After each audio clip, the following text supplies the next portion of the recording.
Question है। मुस्तजाब दावा के माना क्या है? मैं जो दुआ मांगूं वो दुआ कबूल हो जाए। हम सारे बनना चाहेंगे, सुभान अल्लाह, मसला ही हल हो गया ना। मैं जो दुआ मांगूं कबूल हो जाए तो सारे प्रॉब्लम सॉल्व। अच्छा, प्यारे आका अलैहिस्सलाम ने कोई बहुत लंबा जवाब नहीं दिया कि ऐ साद इतने रोजे रखो, इतने नमाजें पढ़ो, इतने सजदे करो, इतनी तिलावत करो, फिर तुम्हारी दुआएं कबूल होंगी। नहीं, वन लाइनर आंसर। अल्लाह के नबी अलैहिस्सलाम फरमाते हैं, ऐ साद अपनी ग़िज़ा पाकीज़ा कर लो तो मुस्तजाब दावात बन जाओगे। सिंपल, ग़िज़ा पाकीज़ा, रोजी हलाल, लुक़मे हलाल, दुआएं कबूल होना शुरू हो जाएंगी। तो फिर तो सारे मसले हल हो गए ना।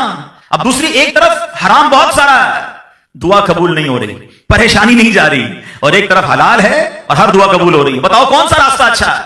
क्यों फिर जाऊं मैं हराम की तरफ?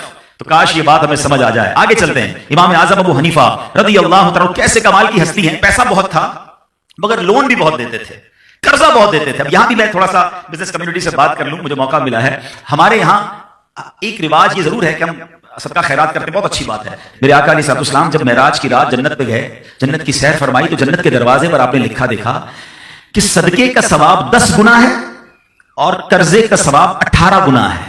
आपने जिब्रील अमीन से इरशाद फरमाया, ए जिब्रील, ये सदके का 10 और कर्जे का 18 गुना क्यों है? अर्ज की हुजूर, सदका तो हर कोई ले लेता है, फकीर बनके तो हर कोई ले लेता है, कर्जा वही लेता है जो जरूरतमंद होता है। अब एक हदीस पाक सुनिएगा जिसका मजमून है कि जो कोई शख्स किसी को कर्जा देता है, फॉर एग्जाम्पल आपसे किसी आपके मुलाजिम ने, रिश्तेदार ने कर्जा मांगा, 50,000 रुपए दे दें, मैं 2 महीने में दे दूंगा। आपने उसको कर्जा दे दिया, आपको पता है सवाब कितना मिलेगा? हदीस पाक का मजमून है, रोजाना जितनी रकम आपने कर्जा दी है ना, रोजाना उतनी रकम आपको सदका करने का सवाब मिलेगा। इसका मतलब ये हुआ कि रोजाना 50,000 रुपए अल्लाह की राह में सदका कर रहे हैं, 2 महीने के बाद पैसे वापस आ गए और ऑलमोस्ट 30 लाख रुपए अल्लाह की राह में सदका करने का सवाब भी मिल गया। अच्छा, अब वो बंदा आपसे कहता है, हुजूर परेशान हो, 1 महीना और दे दें। आपने देखा वाकई प्रॉब्लम में 1 महीना और दिया, रिवायतों के मुताबिक अब सवाब आपका डबल होना शुरू हो गया। आपने एक्सटेंशन दी, अब रोजाना 1 लाख रुपए अल्लाह की राह में सदका करने का सवाब मिल रहा है। सैयदी आला हज़रत इमाम अहले सुन्नत फरमाते हैं, मैं रोजाना इतने इतने रुपए सदका करता हूं। 100 साल पुरानी बात है। 100 साल पहले रुपए आज के हजारों रुपए, लाखों रुपए के बराबर है। तो लोगों ने कहा, रोज इतना सदका करते हैं। आपने फरमाया, मैंने इतने पैसे किसी को कर्जा दिया हुआ है और जितने दिन गुजरते जा रहे हैं रोज मुझे उतना सदका करने का सवाब मिल रहा है। तो यहां मैं एक मशवरा दूंगा। हमारे यहाँ प्रॉब्लम ये हो गया है, हमसे आकर कोई पैसे मांगे, कहते हैं मुझे नफा कितना दोगे? ये जो सूद है ना, ये ऐसी लानत है जो बंदे के दिल को सख्त कर देती है। अब जब सूद की जो एक मजम्मत है वो ये भी है कि रहम दिली खत्म हो जाती है। वो हर चीज में नफा मांग रहा होता है कि भाई तुझे पैसे चाहिए, मुझे क्या मिलेगा? हालांकि वो बेचारा गरीब परेशान बच्ची की शादी करनी है, कोई और मसला है। तो इसीलिए कर्जे की फजीलत बयान हुई ताकि गरीब परेशान मुसलमानों का भला हो जाए। अब यहां मैं 2 बातें अर्ज करूंगा कि आप कोशिश क्या करें। मैं एक मशवरा देता हूं, मैं देख रहा हूं माशाल्लाह अल्लाह पाक ने यहाँ बहुत सारे ऐसे लोग हैं जिनको बहुत नवाजा है, अल्लाह ने करोड़ों में आपको नवाजा है। मैं आपको एक मशवरा देता हूं, अपने ऑफिस पे एक बजट बनाएं। मिसाल देता हूं, 1 मिलियन का, 2 मिलियन का, 5 मिलियन का, जितना आपको चांस दिया गया है कि दुरूद पढ़कर अपनी किस्मत जगा लो, अपने भाग जगा लो, अपनी नामा या माल में नेकियां लिखवा लो। तो हमें चाहिए कि कसरत से दुरूद पाक पढ़ते रहा करें। आइए मिलकर मोहब्बत के साथ बावाज़ बुलंद दुरूद पाक पढ़ लें। सल्लु अलल हबीब सल्लल्लाहु तआला अला मुहम्मद सल्लल्लाहु अलैहि वसल्लम। माह शाबान में जहां बहुत खूबसूरत वाक़यात हुए, बड़े बड़े बुजुर्गान दीन के उर्स आते हैं, उनके अय्याम आते हैं, वहां एक बड़ी अजीम हस्ती है, हम सबका जिनसे ताल्लुक है, बल्कि यूं कहूं कि हम सब उनके फॉलोवर्स हैं, हम मुकल्लिद हैं। मेरी मुराद इमाम आज़म अबू हनीफा हज़रत नुमान बिन साबित रज़ियल्लाहु तआला अन्हु से है। 2 शाबानुल मुअज़्ज़म ये आपका उर्स है। अपने आप को हनफी तो कहते हैं मगर बहुत सारे लोगों को तो इमाम आज़म का नाम भी नहीं पता। इमाम आज़म अबू हनीफा तो कहते हैं, अबू हनीफा उनका नाम नहीं है, उनका नाम नुमान बिन साबित है। जिनकी हम मुकल्लिद हैं, जिनको फॉलो करते हैं, उनका नाम ये है। तो आज उनकी सीरत, उनकी कुछ बायोग्राफी, और उस बायोग्राफी से मुझे और आपको क्या सीखने को मिलता है। बड़ा अजीब व गरीब वाक़या आपकी जिंदगी का। कूफा की मस्जिद में इमाम आज़म अबू हनीफा वुजू फरमा रहे हैं। पहले ये फजीलत जहन में रहे कि रिवायतों में आता है कि जब बंदा वुजू करता है, ए नमाजियों तुम्हें मुबारक हो, ए वुजू करने वालों आपको मुबारक हो, कि जब बंदा वुजू करता है तो चेहरा धोता है तो चेहरे के गुनाह माफ हो जाते हैं, हाथ धोता है तो हाथ के गुनाह माफ हो जाते हैं, सर का मसा करता है तो सर के, और पैर धोता है तो पैर के गुनाह माफ हो जाते हैं। मगर ये माफ होते हैं या गुनाह धुल जाते हैं, ये रिवायतों में तो पढ़ा, मगर अल्लाह ने इमाम आज़म अबू हनीफा को वो नजर अता फरमाई थी कि आप वुजू फरमा रहे थे तो आपके बराबर में एक नौजवान वुजू कर रहा था। आपने वुजू करते करते उसके टपकते हुए कतरों को देखकर फरमाया, ए बेटा, माँ बाप की नाफरमानी से तौबा कर ले। शॉक्ड, यानी वो समझ गया कि इमाम आज़म पहचान गए। उसने कहा, जी हुजूर मैंने तौबा की। अब आपने दूसरे शख्स से कहा जो वुजू कर रहा था, मेरे भाई बदकारी से तौबा कर ले। वो भी हैरान हो गया, कहता हुजूर मैंने तौबा की। एक शख्स के वुजू के कतरे टपक रहे थे, आपने कहा भाई शराब नोशी से, गाने बाजे से तौबा कर ले। اگین وہ حیران تو ہو گیا لیکن پھر اس نے توبہ کی. اب جب یہ واقعہ ہوا تو امام اعظم ابو حنیفہ نے, یعنی یہاں یہ پتا چل رہا ہے کہ اللہ پاک نے اپنے بندوں کو کیسی بصیرت اور کیسی نظر عطا فرمائی. مگر امام اعظم ابو حنیفہ کا کمال دیکھیں کہ آپ نے اللہ کی بارگاہ میں دعا کی کہ اللہ یہ کمال یہ مجھ سے واپس لے لے, کیونکہ اس نظر کی وجہ سے, اس بصیرت کی وجہ سے مجھے لوگوں کے عیب پتا چل رہے ہیں. میرے برابر کوئی بندہ وضو کرتا ہے, مجھے پتا چل جاتا ہے اس کا کون سا گناہ دھل رہا ہے اور مجھے معلوم ہو جاتا ہے اس کا عیب کیا ہے. اللہ میں لوگوں کے عیب نہیں دیکھنا چاہتا, مجھ سے یہ کمال واپس لے لے. سبحان اللہ. اور ایسا ہی ہوا, آپ کی دعا قبول ہو گئی اور پھر آپ کو لوگوں کے عیب نظر آنا بند ہو گئے. آپ اس سے دو باتوں پر اندازہ کیجئے کہ ایک تو اللہ پاک نے کمال کیسا دیا تھا, ان کی نظر کیسی تھی, وہ دیکھ لیتے تھے جو ہم نہیں دیکھ سکتے. مگر سوچ کیسی تھی کہ ہمیں لوگوں کے عیب نہیں دیکھنے. اب یہاں ہم سب کے لیے سبق ہے. ہمارے یہاں تو معاملہ ہی الٹا ہے. ہمارے یہاں بہت سارے لوگ تو دوربین لگا کے بیٹھے ہیں کہ عیب پتا چل جائے, کرتا کیا ہے, اٹھتا کب ہے, سوتا کب ہے, جاتا کہاں ہے, کاروبار کیا کرتا ہے. بھائی نئی گاڑی لے لی, چیک تو کرو پیچھے کدھر سے پیسے آ رہے ہیں.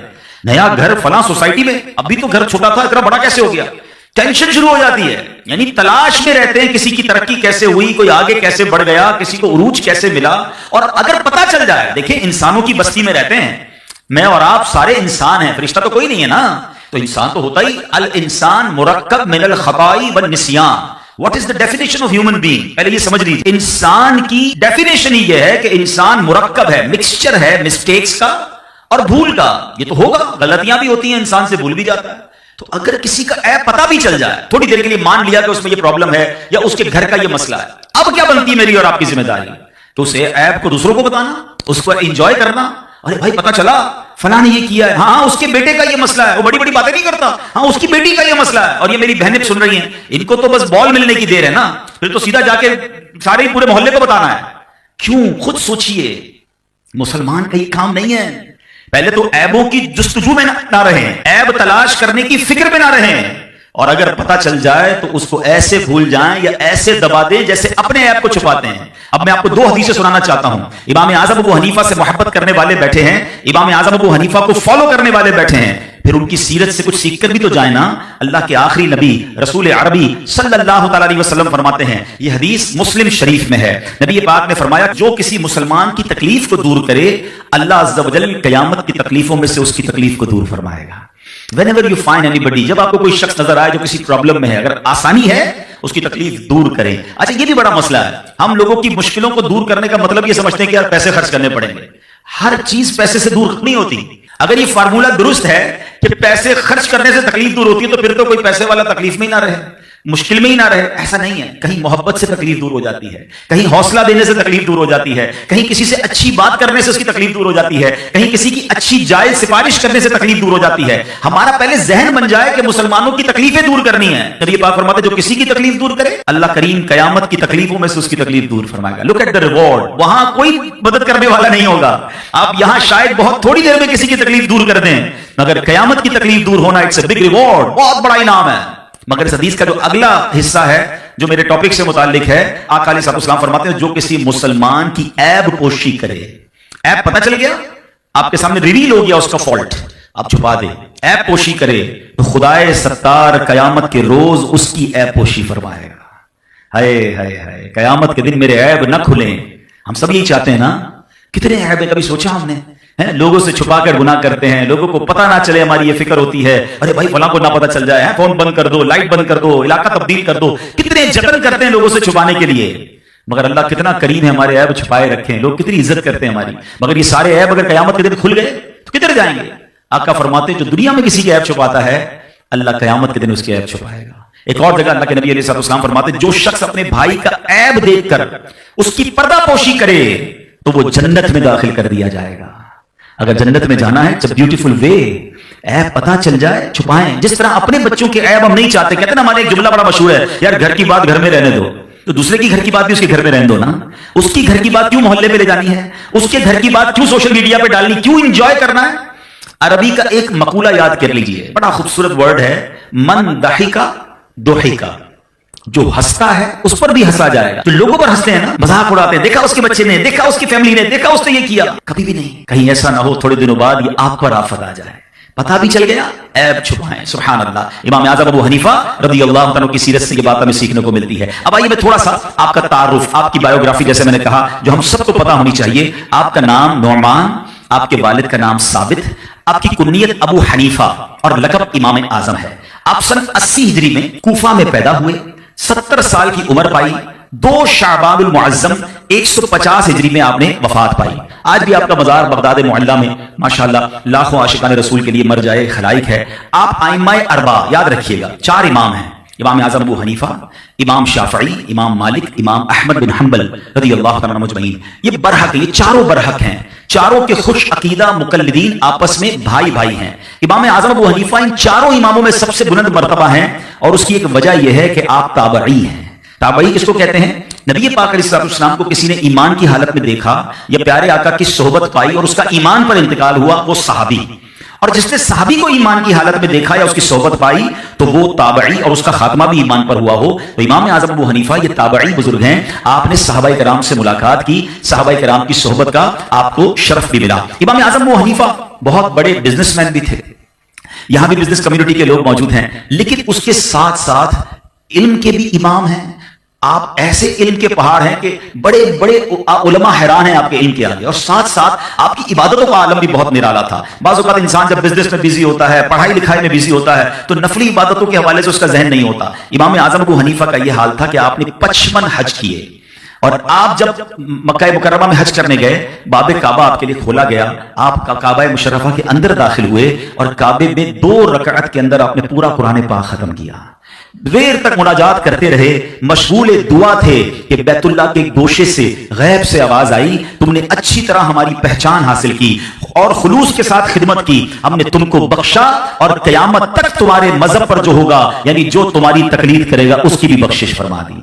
हनफियों तुम्हें मुबारक हो। इमाम आज़म जब मदीना मुनव्वरा गए, नबी पाक की बारगाह में सलाम अर्ज़ किया, अस्सलामु अलैका या सय्यदुल मुरसलीन, तो रोज़ा अनवर से जवाब आता है, वहां मौजूद लोग ये आवाज भी सुनते हैं, व अलैकस्सलाम या इमामुल मुस्लिमीन। ये मर्तबा आपको हासिल हुआ। और सुभान अल्लाह, इमाम आज़म अबू हनीफा की शान ये है, आप मुसलसल 30 साल तक रोजे से रहे, 30 साल तक एक रकात में आप कुरान पाक खत्म करते रहे, और 45 साल तक आपने इशा के वजू से फजर की नमाज अदा की। ये इबादत का आलम था, तकवे का आलम यह है। जैसे मैंने आपको बताया कि आप बहुत बड़े बिजनेसमैन हैं, तो आप बिलियनर थे उस जमाने के। तो एक बार आप कहीं नमाज के लिए गए, तो आपने अपने सेल्समैन को बताया कि ये कपड़ा है जिसमें ये फॉल्ट है, अगर कोई कपड़ा खरीदने आए तो ऐप बताकर उसे बेचना, उसको बगैर बताए ना बेचना। आप जब वापस आए तो आपने देखा कि वो कपड़ा सेल आउट हो चुका है। आपने अपने सेल्समैन से पूछा इस कपड़े का क्या हुआ? तो कहा हजरत एक बंदा आया, अच्छे रेट दिए, मैंने बेच दिया। तो आपने फरमाया तुमने उसे ऐप बताया था?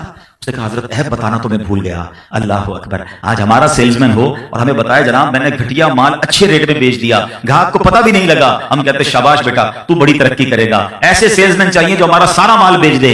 इमाम आजम उस पर नाराज हुए और उस पूरे दिन में जितनी भी सेल हुई थी, जो कि हजारों दिरहम थे, आपने सब के सब अल्लाह की राह में खैरात कर दिए। आपने फरमाया वो माल मुझे नहीं चाहिए जो बगैर ऐप बताए, बगैर ग्राहक को मुतमईन किए माल बेचा गया। फिर इमाम आजम की सीरत से कुछ सीखना है। बयान तो बहुत सारे हो सकते हैं, मगर मैं चाहता हूं जिस इमाम को मैं अपना इमाम मानता हूं, आप भी हनफी मौजूद हैं, दुनिया में करोड़ों हनफी मौजूद हैं, अब उनकी सीरत को सुने भी और कुछ इंप्लीमेंटेशंस करें। तो एक बात याद रखिए, झूठ बोलकर माल तो बिक जाता है, ऐब छुपाकर सेल तो हो सकती है, लेकिन अगर हराम रोजी है तो ये बरकत नहीं लाती है। अगर पैसे जमा भी हो जाएं तो सुकून चला जाता है। एक जुमला अपने दिल में बिठा लीजिए, कभी भी आपके जहन में ये ख्याल आए ना कि यार फला आगे बढ़ गया, मैं पीछे रह गया, मैं झूठ नहीं बोलूंगा तो मेरा कारोबार कैसे होगा, सारी मार्केट जनाब धोखा देती है, मैं अकेला ईमानदारी से चलूंगा तो कैसे आगे बढ़ूंगा। तो एक बात याद रखिएगा, जो मेरे नसीब में है ना, मुझसे कोई वो छीन नहीं सकता, और जो मेरे नसीब में नहीं वो मुझे कोई दे नहीं सकता। तो जब जो मेरे नसीब में है मुझे मिलकर रहेगा तो फिर झूठ बोलने की क्या जरूरत है, फिर हराम कमाने की क्या जरूरत है। और एक और बात याद रखिए, हराम ज्यादा भी हो उसमें सुकून नहीं है, हलाल थोड़ा भी हो तो उसमें बहुत सुकून होता है, उसमें बड़ी बरकत होती है। एक्चुअली प्रॉब्लम पता है क्या है, हम लोगों ने बरकत की डेफिनेशन कोई और बना ली है। हम समझते हैं जिसके पास बहुत पैसा हो, बड़े बंगले हो, बहुत सारी गाड़ियां हो, वो बरकत वाला है। नहीं, बरकत क्वांटिटी में नहीं है, ये जुमला याद कर लें, बरकत क्वालिटी में है। अरबों रुपए हो और सुकून ना हो, सेहत अच्छी ना हो, फैमिली और बच्चे फर्माबरदार ना हो, घर में रोज टेंशन हो, मुझे बताओ ये पैसे बरकत वाले हैं? थोड़े पैसे हो, حلال ہو, کوئی بیماری نہ ہو, سکون کی نیند آتی ہو, بچے نیک نمازی ہو, ماں باپ کے فرما بردار ہو, کوالٹی آف لائف بہترین ہے نا. تو برکت اس شے کا نام ہے. تو برکت ہمیشہ حلال میں ہوتی ہے. اچھا پھر شیطان کیا کرتا ہے؟ ابھی جیسے ماہ رمضان آنے والا ہے, ماشاءاللہ بہت سارے لوگ صدقہ و خیرات دیں گے, زکات دیں گے, اللہ کی راہ میں خرچ کریں گے, بہت اچھی بات ہے. مگر بعض اوقات حرام کمانے والے کو شیطان پتہ ہے کیا ذہن میں بیلنس شیٹ بناتا ہے, وہ بھی تو مردود ہے نا کہ یار ٹھیک ہے جھوٹ بھی بولتا ہے, رشوت کا کام بھی تو کرتا ہوں, سود کا کام بھی چل رہا ہے, لیکن میں زکات بھی تو دیتا ہوں نا, میں غریبوں کی مدد بھی کرتا ہوں, میں مسجد بھی بنا دیتا ہوں, تو یہ جو غلط کرتا ہوں تھوڑا بعد میں صحیح کرتا ہوں, تو یہ بیلنس شیٹ لیول ہو جائے گی. یہ لیول نہیں ہوگی, یاد رکھیے گا. ایک جملہ یاد رکھیے, اللہ پاک ہے اور پاک مال ہی قبول فرماتا ہے. اللہ ناپاک مال قبول نہیں فرماتا ہے. آپ سوچیے, اس کو اس طرح سمجھیے کہ آپ کسی بادشاہ کے پاس جائیں اور ایک بہت خوبصورت تحفہ دے کر آئیں, بڑی خوبصورت پیکنگ ہو, ریپنگ ہو, اور آپ وہ تحفہ دے کے چلے جائیں. بعد میں جب بادشاہ آ کر جب اس پیکٹ کو کھولے تو اس کے اندر ایک بوتل نکلے جس میں پیشاب بھرا ہوا, تو بادشاہ راضی ہوگا یا خوش ہوگا یا ناراض ہوگا؟ پیکنگ بڑی اچھی تھی مگر اس پیکنگ کے اندر سے کیا نکلا؟ ناپاک. بادشاہ کہے گا مجھے ایسا تحفہ دے کر گئے. تو جو لوگ حرام کما کر اللہ کی راہ میں خرچ کر رہے ہیں نا, اور سیٹسفائی ہو رہے ہیں, یار میں اس لیے تو کر رہا ہوں کہ غریبوں کی مدد کرنی ہے, غریبوں کی شادیاں کرواتا ہوں, میں جناب حج بھی کر رہا ہوں, عمرے بھی کر رہا ہوں, یہ بھول ہے آپ کی. ناپاک مال اللہ کی بارگاہ میں قبول نہیں ہے. تھوڑا کریں مگر حلال کریں. تو یہ بات سیکھیے امام اعظم سے کہ اب آپ کے سیلز مین نے بیان نہیں کر پایا کپڑے کا فالٹ, آپ نے وہ سارا مال اللہ کی راہ میں صدقہ کر دیا. ہم کہتے ہیں آنے تو جدھر سے بھی آ رہا ہے بھائی, نہیں میرے پیارے اسلام بھائی, ہم کتنا کھا لیں گے؟ میں بڑی لاجیکلی بات کرنے جا رہا ہوں, ویپاری لوگ بیٹھے ہیں, اگر ایک کاش بات سمجھ آ جائے نا. میں نے بہت کیلکولیشن کی, اصل میں ذرا غور سے سنیے گا. میں نے کیلکولیشن کی کہ میں جتنا کماتا ہوں, آپ جتنا کماتے ہیں, اپنی لائف میں اپنی کمائی کا کتنا پیسہ استعمال کرتے ہیں اپنی ذات پر, پرسنلی اپنے اوپر. میکسیمم آپ 5% خرچ کر پاتے ہیں. 100 روپے کمائے نا اگر پوری لائف کو کیلکولیٹ کرنے, میری ذات پر میں اپنے کمائے ہوئے کتنے پیسے خرچ کرتا ہوں؟ 5%. باقی کیا ہوتا ہے؟ بچے کھاتے ہیں, فیملی کھاتی ہے, یا میں چھوڑ کے مر جاتا ہوں. ایسا ہی ہے نا. اب میرا جملہ سنیے گا, کمانا 100 ہے, اپنے اوپر خرچ 5 کرنا ہے, اور جواب بھی 100 کا دینا ہے. اگر میں نے حرام کمایا, پرسنٹ تو 5 خرچ کیا نا اپنے اوپر, مار 100 کی کھاؤں, جواب 100 کا دوں باقی لوگوں کے لیے. کل تو قیامت کے دن بچے بھی کھڑے ہو جائیں گے اللہ کی بارگاہ میں, یا اللہ ہمیں کیا پتا والد کہاں سے لاتا تھا, یہ حرام کماتا تھا, ہم انجوائے کرتے تھے, ہم تو مارے گئے نا. اپنی ذات پر 5% خرچ کرنا ہے اور جواب 100% کا دینا ہے. مار 100% کی کیوں کھاؤں بھائی میں؟ تو کیوں نہ تھوڑا ہی کماؤں اور وہ حلال کما لوں. جب خرچی میں نے اپنی ذات پہ تھوڑا کرنا ہے, باقی لوگوں نے کھانا ہے, تو مجھے کیا پڑی ہے میں حرام کام کی طرف جاؤں؟ کاش یہ بات لاجیکلی سمجھنے والی ہے. جتنا بھی جمع کر لیں آپ خرچ نہیں کر پاتے اپنی ذات پر, تو لیکن جواب تو اللہ کی بارگاہ میں آپ نے دینا ہے نا. تو کاش یہ بات سمجھ آ جائے. ماہ شعبان جاری ہے, نیت کیجئے کہ حلال ہی کمانا ہے. بہت سارے لوگ ملتے ہیں, پرچیاں بھی دیتے ہیں, ہمیں میسج بھی آتے ہیں, حضرت دعا کریں, بڑی پریشانیاں ہیں, بڑی مشکلیں ہیں, دعا کرتا ہوں دعا قبول نہیں ہوتی. مکے جا کر بھی دعا کی, مدینے جا کر بھی دعا کی, مگر پتہ نہیں کیا مسئلہ ہے, دعا قبول نہیں ہوتی. چیک تو کریں حلال کھا رہے ہیں کہ نہیں, بچوں کو حلال کھلا رہے ہیں کہ نہیں. اور اب اسی کے اپوزٹ ایک بات سنیے گا, ایمان افروز بات. حضرت سعد بن ابی وقاص, ہی واز عشرہ مبشرہ, ہی واز صحابی فرام عشرہ مبشرہ. 10 صحابہ میں سے یہ خوش نصیب صحابی ہیں جن کو جنت کی بشارت ملی. مگر کیا ریلیونٹ, کیا بیوٹیفل کوسچن کیا نبی پاک سے, یا رسول اللہ صلی اللہ تعالی علیہ وسلم, میں مستجاب الدعوات بننا چاہتا ہوں. کتنی پیاری کوسچن ہے. مستجاب الدعوات کے معنی کیا ہے؟ میں جو دعا مانگوں وہ دعا قبول ہو جائے. ہم سارے بننا چاہیں گے, سبحان اللہ. مسئلہ یہ ہو گیا نا, میں جو دعا مانگوں قبول ہو جائے تو سارے پرابلم سالو. اچھا پیارے آقا علیہ السلام نے کوئی بہت لمبا جواب نہیں دیا کہ اے سعد اتنے روزے رکھو, اتنے نمازیں پڑھو, اتنے سجدے کرو, اتنی تلاوت کرو, پھر تمہاری دعائیں قبول ہوں گی. نہیں, ون لائنر آنسر. اللہ کے نبی علیہ السلام فرماتے ہیں, اے سعد اپنی غذا پاکیزہ کر لو تو مستجاب الدعوات بن جاؤ گے. سمپل. غذا پاکیزہ, روزی حلال, لقمے حلال, دعائیں قبول ہونا شروع ہو جائیں گی. تو پھر تو سارے مسئلے حل ہو گئے نا. اب دوسری ایک طرف حرام بہت سارا ہے, دعا قبول نہیں ہو رہی, پریشانی نہیں جا رہی, اور ایک طرف حلال ہے اور ہر دعا قبول ہو رہی ہے. بتاؤ کون سا راستہ اچھا ہے؟ کیوں پھر جاؤں میں حرام کی طرف؟ تو کاش یہ بات ہمیں سمجھ آ جائے. آگے چلتے ہیں. امام اعظم ابو حنیفہ رضی اللہ تعالیٰ کیسے کمال کی ہستی ہیں. پیسہ بہت تھا مگر لون بھی بہت دیتے تھے, قرضہ بہت دیتے تھے. اب یہاں بھی میں تھوڑا سا بزنس کمیونٹی سے بات کر لوں, مجھے موقع ملا ہے. ہمارے یہاں ایک رواج یہ ضرور ہے کہ ہم صدقہ خیرات کرتے ہیں, بہت اچھی بات ہے. میرے آقا علیہ السلام جب معراج کی رات جنت پہ گئے, جنت کی سیر فرمائی, تو جنت کے دروازے پر آپ نے لکھا دیکھا کہ صدقے کا ثواب 10 گنا ہے اور قرضے کا ثواب 18 گنا ہے. آپ نے جبریل امین سے ارشاد فرمایا, اے جبرائیل یہ صدقے کا 10 اور قرضے کا 18 گنا کیوں ہے؟ عرض کی حضور صدقہ تو ہر کوئی لے لیتا ہے, فقیر بن کے تو ہر کوئی لے لیتا ہے, قرضہ وہی لیتا ہے جو ضرورت مند ہوتا ہے. अब एक हदीस पाक सुनिएगा जिसका मजमून है कि जो कोई शख्स किसी को कर्जा देता है, फॉर एग्जाम्पल आपसे किसी आपके मुलाजिम ने, रिश्तेदार ने कर्जा मांगा, 50,000 रुपए दे दें, मैं 2 महीने में दे दूंगा, आपने उसको कर्जा दे दिया, आपको पता है सवाब कितना मिलेगा? हदीस पाक का मजमून है रोजाना जितनी रकम आपने कर्जा दी है ना, रोजाना उतनी रकम आपको सदका करने का सवाब मिलेगा। इसका मतलब ये हुआ कि रोजाना 50,000 रुपए अल्लाह की राह में सदका कर रहे हैं, 2 महीने के बाद पैसे वापस आ गए और ऑलमोस्ट 30 लाख रुपए अल्लाह की राह में सदका करने का सवाब भी मिल गया।